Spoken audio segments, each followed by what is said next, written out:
Hello to all, Ratul Yadav fact check 2.0 पर मैं आपका स्वागत करता हूं। General knowledge question of the day series का आज तीसरा दिन है और जानेंगे कुछ नए क्वेश्चंस के बारे में और देखेंगे किस टाइप के क्वेश्चंस जो पूछे जा रहे हैं, जो करंट एग्जाम्स हैं उनके अंदर, और कैसे जो क्वेश्चंस है वो बन सकते हैं आने वाले एग्जाम्स में। Let's have a look.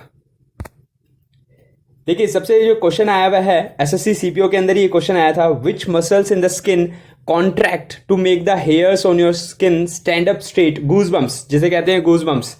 जी हाँ, तो व्हेन वी आर कोल्ड और फ्राइड, जब भी आपको ठंड लगती है, कभी आपने देखा होगा अक्सर आपके जो शरीर के जो बाल हैं, जो हाथों पे जो बाल है वो खड़े हो जाते हैं सीधे। तो इसका कारण क्या है? कौन सी जो मसल है जिसकी वजह से ये होता है? और इसका सही उत्तर है एरेक्टर पेलाई।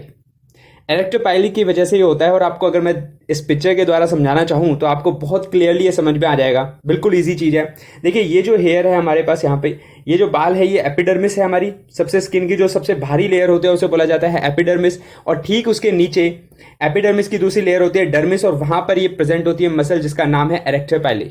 ये जो मसल आपको दिख रही है अभी फिलहाल, ये मसल रिलैक्स्ड है।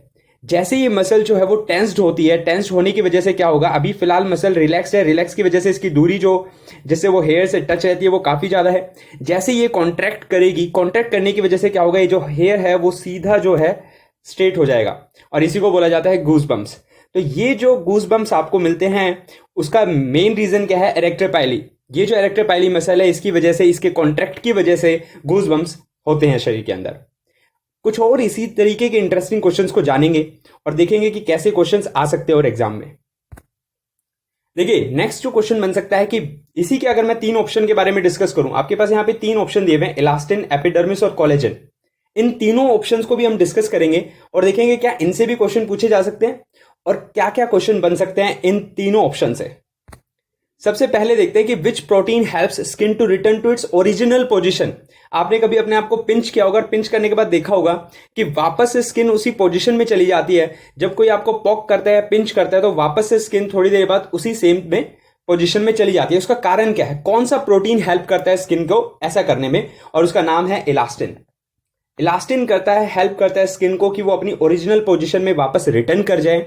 इलास्टिन बहुत इंपॉर्टेंट फंक्शन है इलास्टिन के, और ये हमारी आर्टरीज के अंदर भी प्रेजेंट होता है as a medium of pressure wave. जब भी ब्लड फ्लो होता है उसके अंदर तो प्रेशर वेव बनता है नर्व्स के अंदर, तो उसके लिए इलास्टिन जो है, इलास्टिन वहां पे भी प्रेजेंट होता है। उसकी वजह से क्या होगा कि जो आपकी आर्टरीज हैं वो उस प्रेशर को झेल पाएंगी और उसके बाद वो एक्सपैंड हो सकती है, कॉन्ट्रैक्ट हो सकती है, एक्सपैंड होंगी और कॉन्ट्रैक्ट होंगी थ्रू आउट द जब ब्लड ट्रांसपोर्ट हो रहा है। तो ब्लड फ्लो के अंदर बहुत ज्यादा काम करता है इलास्टिन। इसके अलावा ये लिगामेंट्स और टेंडेंस के अंदर भी प्रेजेंट होता है। टेंडेंस और लिगामेंट्स के बारे में आपको जानकारी होनी चाहिए। टेंडेन क्या होते हैं, लिगामेंट क्या होते हैं? टेंडेन जो है वो बोन टू स्केलेटन मसल्स को कनेक्ट करता है। ये दोनों ही कनेक्टिव टिश्यू हैं। दोनों कनेक्टिव टिश्यू, टेंडेंस और लिगामेंट्स, दोनों ही बनते हैं कोलेजन से। टेंडेंस और लिगामेंट, ये भी वर्ड आ गया है तो मैं आपको समझा देता हूं इसके बारे में। लिगामेंट जो है वो बोन टू बोन, लिगामेंट का काम होता है एक बोन से दूसरी बोन को कनेक्ट करने का काम। नेक्स्ट चलते हैं कि which regulates amount of water release from body into atmosphere. Atmosphere से जो पानी, जो जनरली जब आपको पसीना आता है, स्वेट आता है, तो जो स्वेट निकल रहा है आपके शरीर में से, तो कौन उसे रेगुलेट करता है उस वाटर को? तो उसको रेगुलेट करता है एपिडर्मिस, जो आउटर लेयर होती है स्किन की। स्किन की जो आउटर मोस्ट लेयर होती है उसे उसे बोलते हैं एपिडर्मिस, और वही जो है आपका अमाउंट रेगुलेट करती है वाटर का।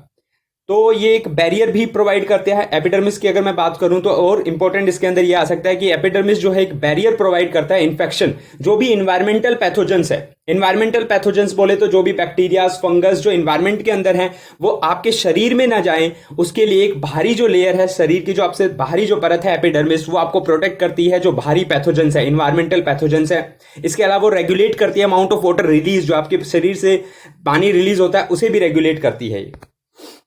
अब अगर आप इस पिक्चर के अंदर देखना चाहें तो आपको एपिडर्मिस, जो तीन लेयर होती हैं पर्टिकुलरली स्किन की, पर्टिकुलरली तीन लेयर होते हैं। हालांकि एपिडर्मिस खुद के अंदर, एपिडर्मिस के अंदर 5 लेयर्स होती हैं, हमें उसके बारे में डिस्कस नहीं करना ज्यादा।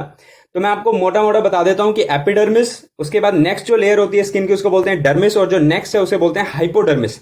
हाइपोडर्मिस जनरली इसके अंदर एडिपोज टिश्यूज होते हैं, फैट स्टोर होता है इसके अंदर। तो जो सबसे निचली जो सतह है उसे बोलते हैं हाइपोडर्मिस, और इसके अंदर फैट स्टोरेज का काम होता है। और ये जो स्किन है वो आपके बोन से जस्ट ऊपर होती है, और आपको जो जर्क लगते हैं, कुछ भी लगते हैं, तो उसे भी सेफ रखती है। इस तरीके का ये बबल बन जाता है यहाँ पे। नेक्स्ट बात करें कि ये भी एक क्वेश्चन आया था एग्जाम में, मैंने वहीं से स्क्रीनशॉट लिया है इसका, कि which protein protect the epithelial cells from damage. जो एपिथेलियल सेल्स होते हैं उनको डैमेज से कौन सा प्रोटीन बचाता है? तो एपिथेलियल सेल्स को बचाता है केराटिन। ये जो केराटिन प्रोटीन है ये आपके जो एपिथेलियल सेल्स हैं, एपिडर्मिस से जस्ट ऊपर जो एपिथेलियल सेल्स होते हैं स्किन पे आपके, तो उनसे उनको डैमेज होने से बचाता है ये प्रोटीन जिसका नाम है केराटिन। अब इससे एक और क्वेश्चन बन सकता है कि जो केराटिन है इसके एक्सेस प्रोडक्शन की वजह से एक बीमारी भी होती है जिसका नाम मैं आपको बता देता हूं, केराटोसिस पाइलरिस। इसे केपी भी बोला जाता है। आप उससे पहले आप ये देख लीजिए केराटिन प्रेजेंट कहां पे होता है। ये जो आपका स्किन है जहां पे आपका हेयर राइज कर रहा है, और ये मसल वही है जो अभी अभी हमने बात की थी, एरेक्टर पाइली मसल है। और उसके बाद ये जब केराटिन प्लग बन जाता है, यहाँ पे आप यहाँ पे सामने देख पाएंगे केराटिन प्लग है जहां से हेयर की ग्रोथ शुरू होती है। वहां पे थोड़ा सा अगर आप देखेंगे तो एक बंप बना रहता है हमेशा, एक छोटा सा हिस्सा जो है उठा रहेगा स्किन का, that is called keratin plug. जब ये केराटिन प्लग बंद हो जाता है, आप इस पिक्चर के अंदर देख पाएंगे, ध्यान से अगर देखेंगे तो ये केराटिन प्लग यहां पर जो है वो क्लोज हो चुका है। यहां पे केराटिन प्लग ओपन है तो हेयर ग्रोथ हुई है। जब ये केराटिन प्लग क्लोज हो जाएगा, एक बंप क्रिएट हो जाएगा तो हेयर ग्रोथ रुक जाएगी। और इसी बीमारी का नाम है केराटोसिस पाइलरिस, जिसे केपी भी बोला जाता है। और इसे कॉमनली अगर आप बात करें तो इसे बोला जाता है चिकन स्किन। तो जी हाँ, चिकन स्किन की जो बीमारी है उसे बोला जाता है केराटोसिस पाइलरिस। और इसका कारण क्या है? इसका कारण है केराटिन प्रोटीन का बढ़ जाना। और इसका बढ़ने का कारण क्या है? उसका कोई कारण नहीं है। तो it's over accumulate around the pores. और इसकी स्किन पे अगर आप देखना चाहोगे तो ये पेशेंट है जिसकी स्किन पर इस तरीके की जो बम्प्स निकल जाते हैं। ये कोई हानिकारक बीमारी नहीं है और ये कोई ऐसी बीमारी नहीं है जो इन्फेक्शियस है, जो किसी आपको छूने से किसी और को जा सकती है। ठीक है, तो ये एक समय के बाद अपने आप ही ठीक हो जाती है। नेक्स्ट बात करते हैं कोलेजन। ऑप्शन जो था उसके अंदर थर्ड नंबर पे कोलेजन भी था। कोलेजन क्या होता है? कोलेजन एक मोस्ट अबेंडेंट प्रोटीन है। ह्यूमन बॉडी के अंदर सबसे ज्यादा पाया जाने वाला जो प्रोटीन है वो कोलेजन है। ये आपके बोन्स में पाया जाता है, मसल्स में, स्किन में, टेंडन्स में। जैसे कि मैंने पहले ही बताया था, टेंडन्स और लिगामेंट्स कोलेजन से बने होते हैं। It is a substance that holds the body together. आपकी पूरी बॉडी को टुगेदर होल्ड रखने के लिए कोलेजन प्रोटीन सबसे इंपॉर्टेंट चीज है। और आजकल तो इसके सप्लीमेंट्री भी आ गए हैं कोलेजन के, जो डायरेक्ट आप कोलेजन प्रोटीन आप ले सकते हैं। ब्रेकडाउन कोलेजन मिलेगा आपको, तो डायरेक्ट आपकी जो ग्रोथ है स्किन की तो उससे भी होता है। सबसे इंपॉर्टेंट काम है इसका, रिप्लेस और रीस्टोर करता है डेड स्किन सेल्स को।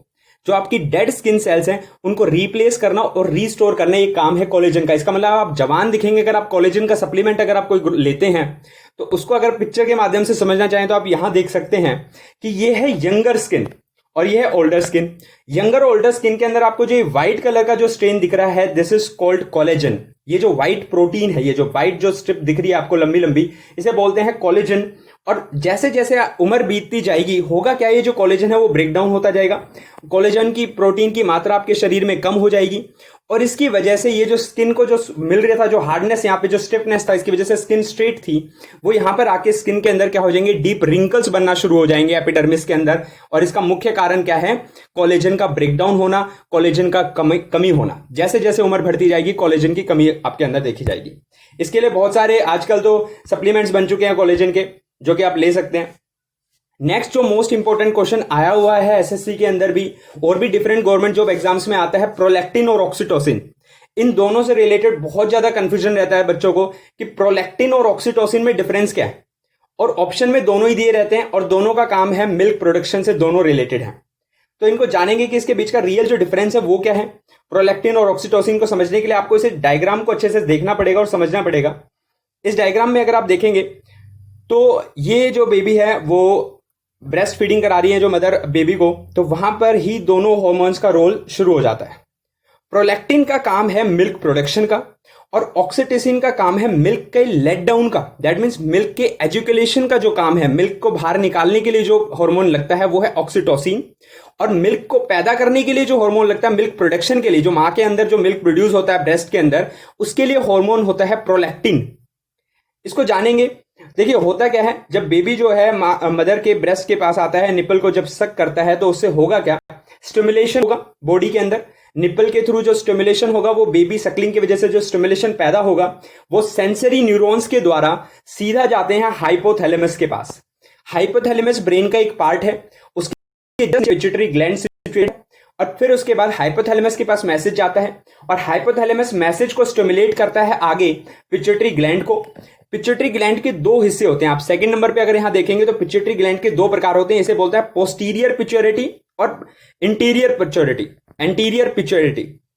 अब होगा क्या, जो पोस्टीरियर पिट्यूटरी है इसका मतलब क्या हुआ, पोस्टीरियर पिट्यूटरी वो हिस्सा है जिसके अंदर कोई हार्मोन प्रोड्यूस नहीं होता, बल्कि इसके अंदर हार्मोन जो है स्टोर होते हैं और ये हार्मोन्स को रिलीज करती है।